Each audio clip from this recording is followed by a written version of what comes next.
warahmatullahi wabarakatuh. Ini kondisi di Desa Layan, Kecamatan Tangse, Kabupaten Pidi, Nanggro, Aceh Darussalam. Musibah banjir semalam. Ini kondisi hari ini. Ada beberapa rumah warga yang rusak dan juga ini adalah di pinggir sungai.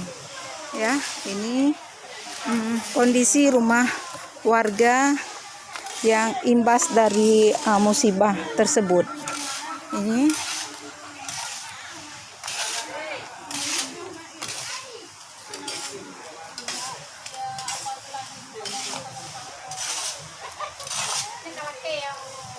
Kibang Kak? Anak iya je mau kak iya aku gelas di pokok tak maguan jika anak cerita tetangga bi bu yang tak wan lepo